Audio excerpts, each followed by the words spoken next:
Hey, what's going on, everybody? I want to do a video today. It's going to be kind of a different video. Um, it's going to be a video response to Scruffy Jones. I've been watching her channel for, I don't know, like a year or something like that. Real cool videos.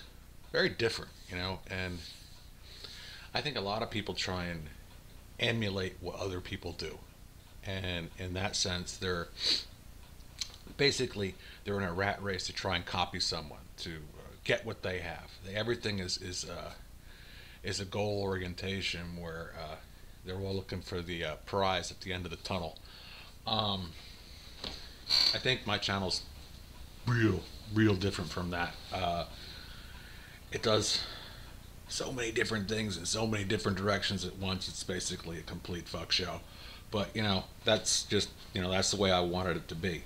Um, what she was discussing was panic attacks. You know, I work in a really, really stressful environment, and I mean, on an average night, there's like two or three people crying everywhere. It's just so much pressure, and some people they can't take it. And what happens is, after a while of being in a super, super high pressure environment, um, you get desensitized. Where I think the police have the same thing where when you deal with people on a regular basis and all you ever deal with people is bad stuff, it kind of jades you in the way you think of things. I guess that's a self-defense mechanism of some sorts.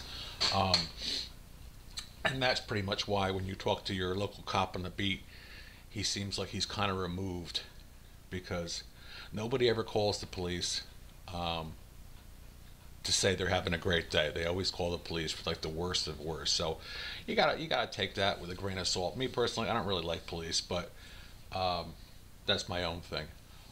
Where was I going with this? I had panic attacks um, in my 20s and 30s.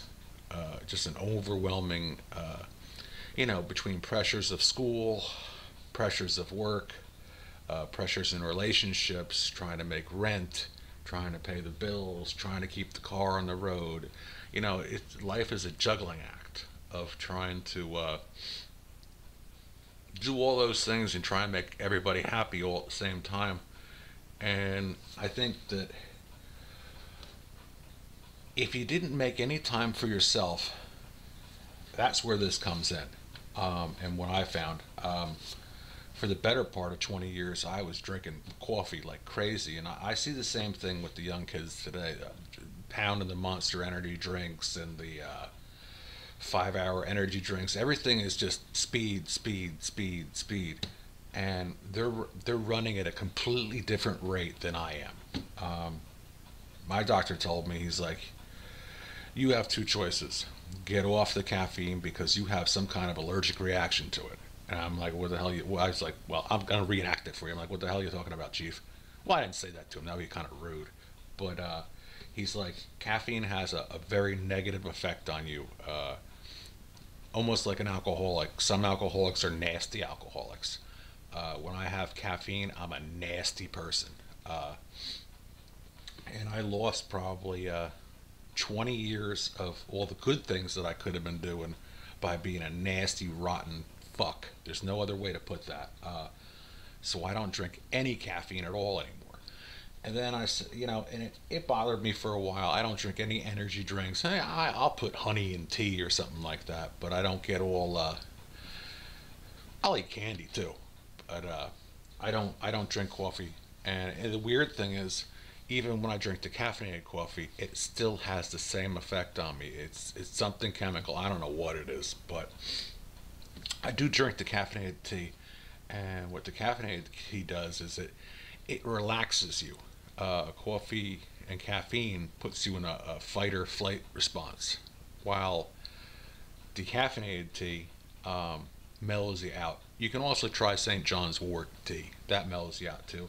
What changes have I made to make my life easier, and you can't say never ever have them, but you could say learn how to control them. That would be the best thing. I told you, all my channel's real different. It's, you could change the things that you can change. There's a lot of things you can't change, and a lot of times they're frustrating. And if you're different than other people and you don't conform to what their idea of what you should be is, you find yourself on like a hamster wheel, trying to make everybody happy and trying to fit in and trying to be this guy or this person, and you're constantly reinventing yourself to please other people. You have to take a step back and realize this is your go round. This is your life. You need to make some time for yourself. So the changes that I made. First, I started with the stuff I eat. I try and eat mostly unprocessed foods. You know, when I can. I mean, if money dictates I have to eat crap, you eat crap.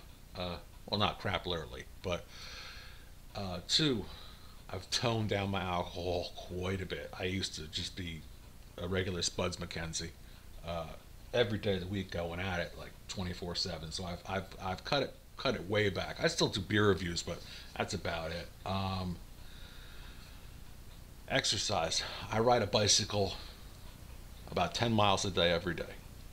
I'm still a fat bastard even though I ride the bicycle.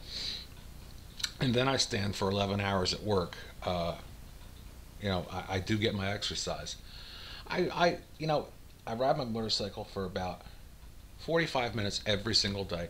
You see, the important thing and the point I'm trying to drive across is to make time for yourself. Make some me time. Shut the cell phone off for that hour. Don't watch any TV. Stay away from the internet. Do things that make you personally happy, whether it's reading, whether it's art, whether it's just having quiet time. You know how you put the kids are all crazy in church, like, ah, and they get put in timeout. You notice when the kids come out of timeout, they're like a different person. You need to allow yourself to have a timeout, time for yourself, where I think in this environment that we live in now, we're constantly bombarded with information, whether it's text messages, cell phones, personal telephones in the house, the TV, the computer, emails, things, deadlines you have to do at work. There's always going to be something that's always nipping at you, nipping at you. You got to get it done. You got to get it done when you're running in the rat race. But the important thing is you don't waste your life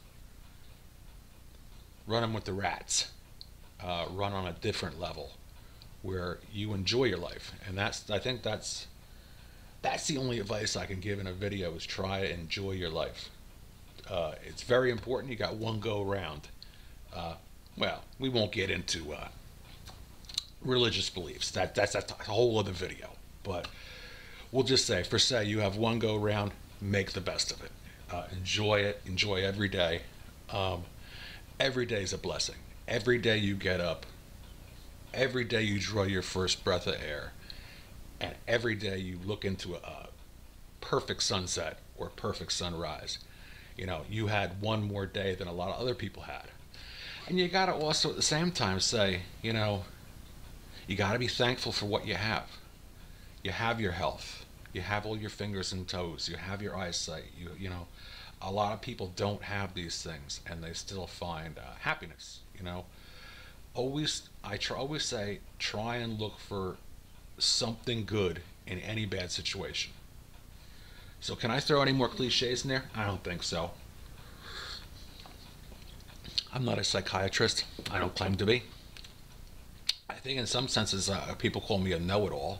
Well, people always call me something, but whatever. Hopefully you get something out of this video. I'm sure I put a lot of people to sleep, but I just wanted to make a video about that, and it's about running at a different rate than other people. I try and run at a different rate. Maybe I don't jump as quick as I used to, and maybe that's a good thing. All right, later.